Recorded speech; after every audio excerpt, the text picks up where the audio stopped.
about as technological as I can get. And I think I've got it positioned so it doesn't interfere with any other technology that's inside of my body. So, so I think we're in pretty good shape for the shape we're in. Eleanor, I don't know where you went, but thank you so much for those readings. I love both of those passages and picked them for this morning, but I have never heard them read as well as you did this morning. Thank you. It's also a little hard to know how to respond after the theology of the children's time together, but I'm trying to help I think there is a point in there somewhere. We'll see what we can work with it. I do want to thank Joe for giving me an opportunity to do some reflection and share with you, particularly about Homeward Bound this morning. And in light of the fact that we have just finished a week with Room in the Inn, and let me thank all of you who helped with that week. Particularly Roy and Linda, who coordinated everything, but many of you provided meals, provided transportation, spent the night, came and just visited with the women in the shelter, and did so many other kinds of things. Thank you for making it a wonderful week. The feedback we get at Homeward Bound is always that this is the favorite place of all the faith communities that the shelter travels to. This is the women's favorite place. And so your hospitality goes a long way to make that so. Now that said, I hope you never see any of those women in this space again in that role. Our goal is to have everyone in permanent housing before Room in the Inn rolls around to our congregation again.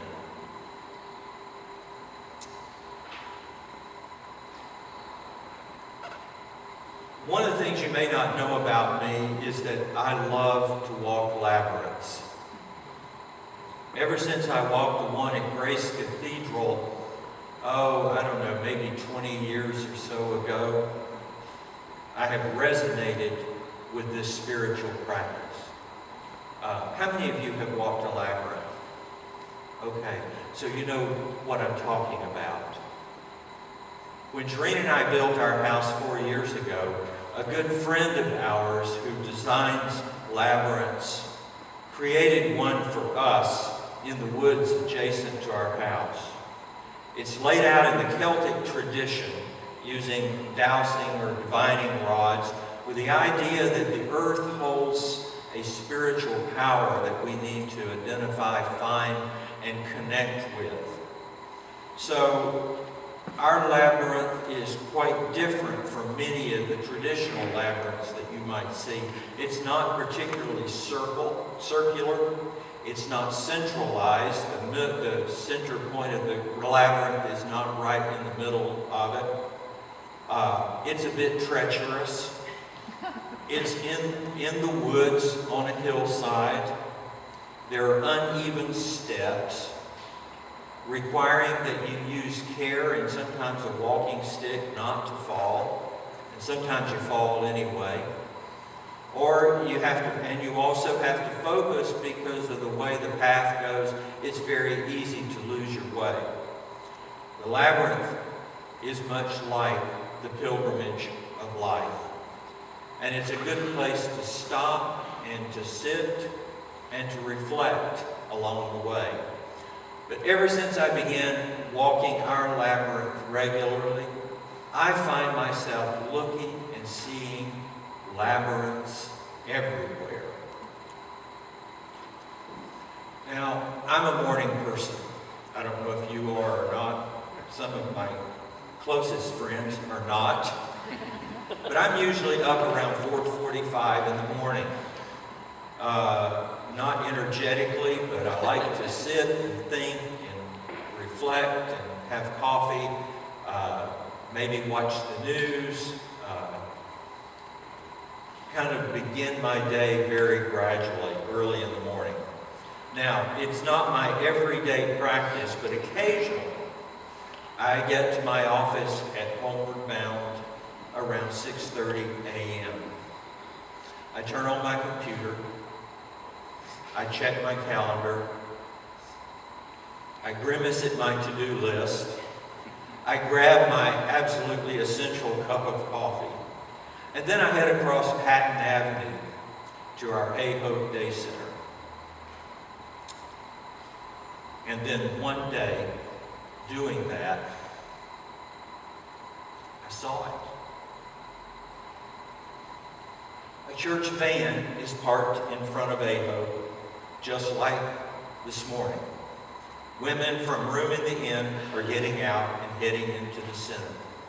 And then I look up the street, up Ann Street to the north, and I see a line of people walking down the sidewalk and in the street toward where I'm standing in front of A Hope.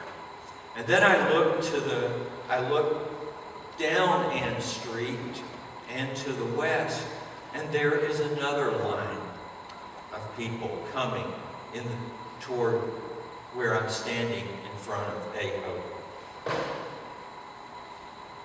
It is the beginning each day of a labyrinth walk, with A Hope being the first stop. It is visible. It is a labyrinth that is visible only to those who look for it. I used to try to interpret the faces, but I soon learned that that's impossible. Most are stoic and determined on a mission for something.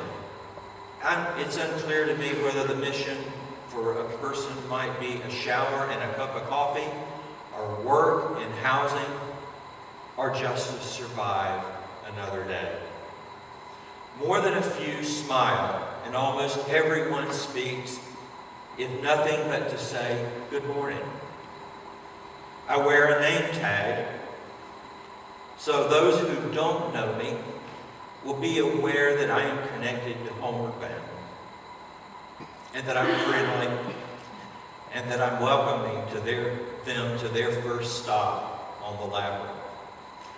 They literally wash past me like an ocean wave of pilgrims, a landscape of hope and hopelessness.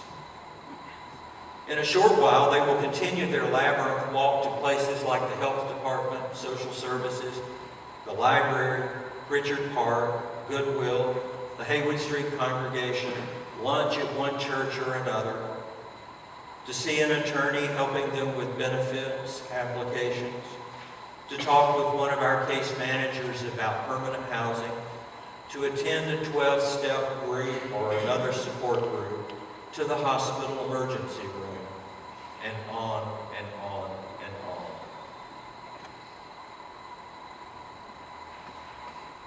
For some of the folks who walk that labyrinth, it is an act of hope.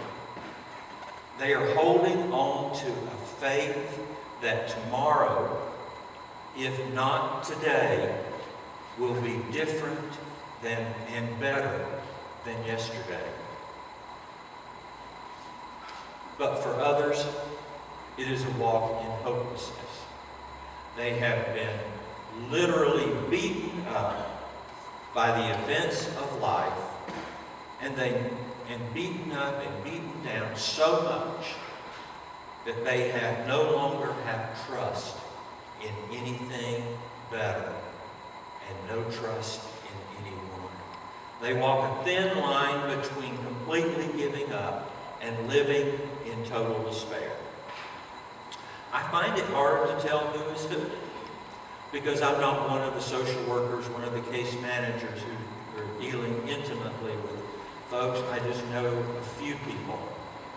So I find it hard to tell who has hope and who doesn't. Maybe like the greeters at the church door in the morning, where everyone smiles and says, "Good morning." The provocative question for us is, What is the difference between someone who is hopeful and someone who has given up? One thing I know for sure, it is not optimism or lack of it. Optimism simply looks at the evidence around it and tries to predict an outcome based on the evidence. And based on that evidence, we decide whether we're optimistic or pessimistic. And to be perfectly honest, there have been rare times in my life that I've been very optimistic. Hope, on the other hand, is a deep trust in the very fabric of life that there is always the possibility of something new. That no matter how bad and rotten things have gotten for me, there is a faith that our lives are, in essence, in good hands, and that the outcome ultimately has little to do with the evidence that we see around us. We heard the wonderful reading from the second prophet named Isaiah and from the writer of Hebrews. They were speaking to persons in very dire circumstances. Couldn't you tell it? For Isaiah, it was a people in captivity in Babylon who felt abandoned and who no longer felt like there was any future at all for them. For both writers, the people they were talking to felt trapped and imprisoned for life. Nothing better was possible. This was the best it was going to get, and this was pretty horrible. There would be nothing better in their future. They were people who literally had lost hope. On each occasion, and we see it throughout Scriptures, prophets hold the hope for people who have no hope. Yet even the prophets, for the prophets, life pushes them to the edges and forces them to ponder the mystery that sustains life. But in that moment, they are able to hold gently the hope for the world. It is not hope based on the evidence, because the evidence would talk about being a different outcome. Hope is based on a deep faith that the power of the universe is able to make a way for us when there is seemingly no way out. It is hope based on a history of God who makes promises and is faithful to those promises. Maybe even more importantly, it is hope based on a God who is continually willing to start all over again with us, to create new covenants, a God of endless chances and opportunities. It's what Walter Brueggemann calls the oracle of newness. God's extravagant forgiveness and gracious willingness to begin again. At Homeward Bound, we provide a lot of things: daily respite, counseling, support, shelter, hospitality, housing. Our mission says that housing is the most important thing. But I would like to suggest, not as a caseworker, but as a storyteller, that the most important work that we do is holding the hope for people who have lost hope or find hope very fragile. I was made aware of this by one of our outreach workers, Sarah. She's a part of a team called PATH, which are amazingly courageous folks who do incredible things under the most difficult of circumstances. They go out and talk to people who are so distrustful. They're not even willing to come to our A Hope Day Center. Sarah goes and her colleagues, they see people for whom the circumstances and the powers of earth have crushed them so many times that they don't trust anybody. They are not only homeless, they have physical disabilities, severe mental health issues, addiction to alcohol and drugs, and sometimes all of that. Often, they have lost hope. All hope. Sarah said to me one day, and to those of us around her, she said, "My primary role is to hold the hope for people who have lost hope until they're able to come to a place where they can find it again for themselves." Sometimes we hold hope literally at Homeward Bound. We have 285 of these 31-gallon Rubbermaid containers. If you've never been there, you should come over and have a look. Each one of these containers at A Hope holds the life possessions of a person who is living on the streets of Asheville, or in the woods of Buncombe County, or staying in one of the shelters. Sometimes holding the hope literally means a container to hold all they have.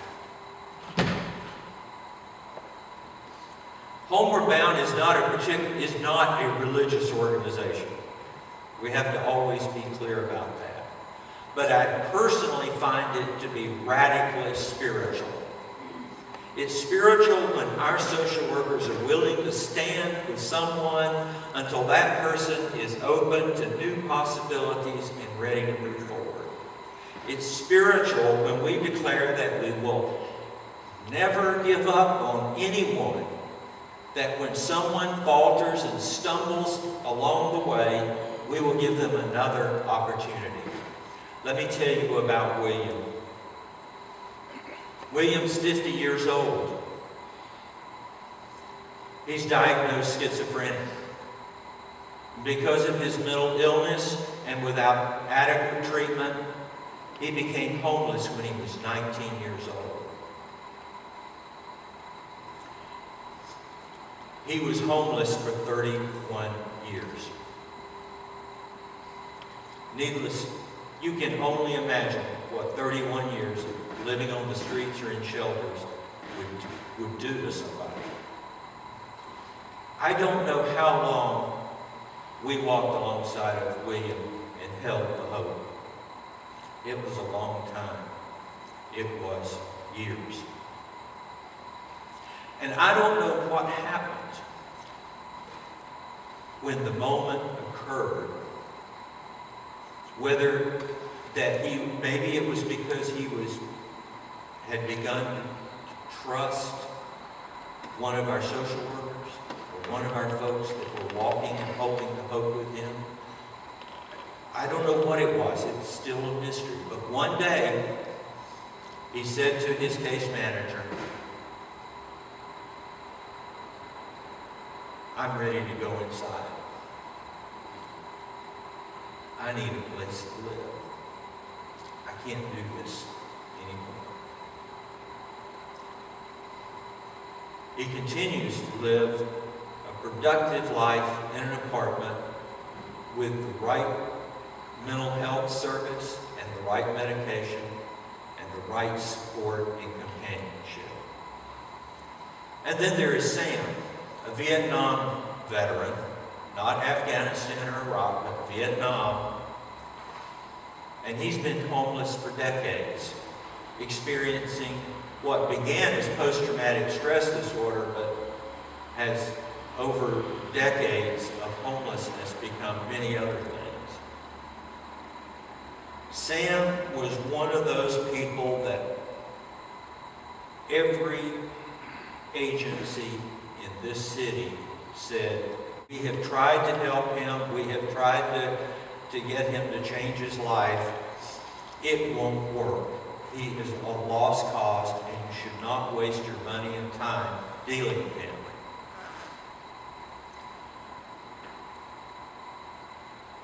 We didn't work with Sam, but we held the hope for him.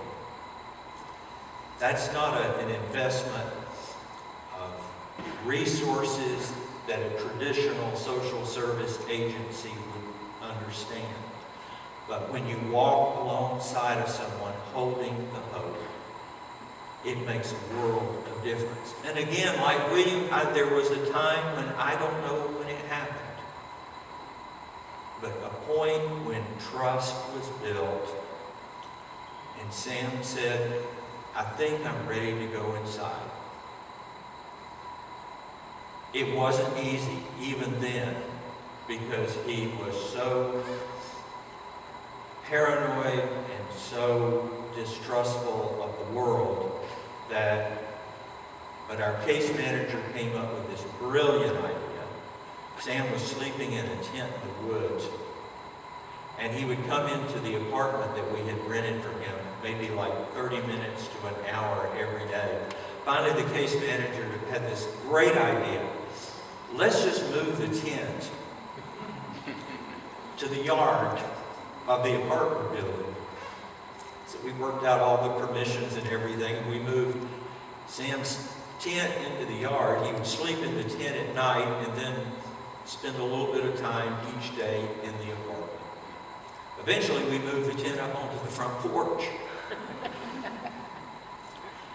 I don't know if we moved that tent inside or not, but at some point, Sam went into housing and began to embrace and accept the support that was surrounding him.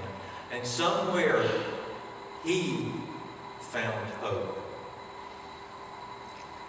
Lots of examples. The question for us, though, this morning, how do we hold the hope? I've used Homeward Bound as examples, but the bigger challenge is for us as a community of faith. Because just like A Hope has a front door, we have a front door. And the good morning greeting doesn't always tell us who has hope and who has lost hope. I want to suggest that at some point in time, most of us, as privileged as we are, experience a time when we lose hope. When we feel trapped by the circumstances of our life and feel there is no way out or nothing that can possibly happen will make it any better for me. I would like to put forth that our role as a community of faith is not about right belief or doctrine, not about right thinking or the best way to create governing structures. It's not about the way we worship or the way we pray, but it's about how we hold the hope for one another and for our world. We must walk a labyrinth every day alongside each other, witnessing to a Creator who is a God of extravagant starting over, a God of never-ending new beginnings. This is what prophets and spiritual leaders have done for centuries, to point to a God who continues to write the story of creation, a story for which there is no ending.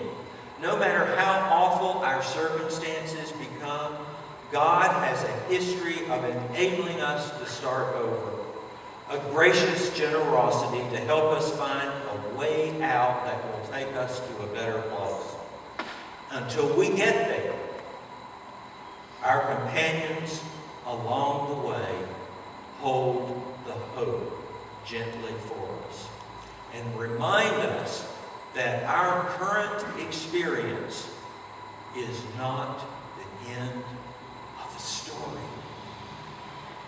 The table that we will gather around and come to in just a moment The original folks who sat at that table some 2,000 years ago thought that was the end of the story. All the evidence said it was.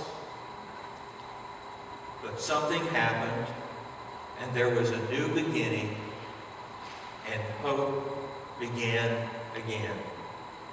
A small group of women held the hope for the community until they could find it.